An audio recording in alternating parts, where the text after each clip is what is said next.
జనసేన అధినేత పవన్ కళ్యాణ్ మంత్రిగా బాధ్యతలు చేపట్టడం తనకు గర్వంగా ఉందని మెగాస్టార్ చిరంజీవి అన్నారు. రాష్ట్రానికి మంచి భవిష్యత్ ఉందన్న భరోసా కనిపిస్తోందన్నారు. సమర్థవంతమైన సుదీర్ఘమైన పాలన, శక్తి సామర్థ్యాలు ఉన్న నాయకులు ఈ రోజు వచ్చారని తెలిపారు. కొత్త పాత మంత్రుల కలయిక చాలా బాగుందని అన్నారు. గతంలో చూడని అభివృద్ధి ఈ ప్రభుత్వంలో చూస్తామని చిరంజీవి అన్నారు.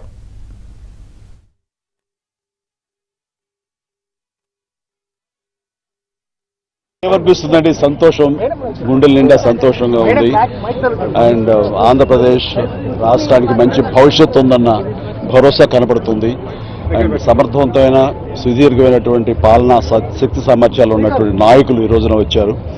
అండ్ కొత్త పాత కలయికతోటి ఈ మంత్రివర్గం చాలా చాలా బాగుంది. డెఫినెట్గా వీళ్ళు గతంలో ఎప్పుడు చూడనంత అభివృద్ధి ఈ రోజున మీరు చూడబోతారని చెప్పేసి ఆంధ్ర ప్రజానికానికి నేను సవినయంగా తెలియజేసుకుంటాను.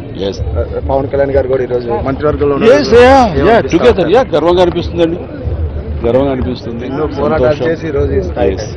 అంతే కదా, ఏదైనా సరే కష్టపడాక వచ్చే రిజల్ట్ ఇది.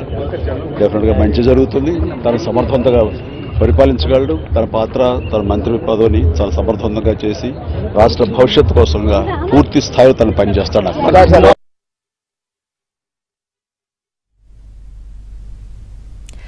జనసేన అధినేత పవన్ కళ్యాణ్ తన బాబాయి మంత్రిగా ప్రమాణ స్వీకారం చేయడం తనకు చాలా ఆనందాన్ని కలిగించిందని సినీ హీరో రామ్ చరణ్ అన్నారు.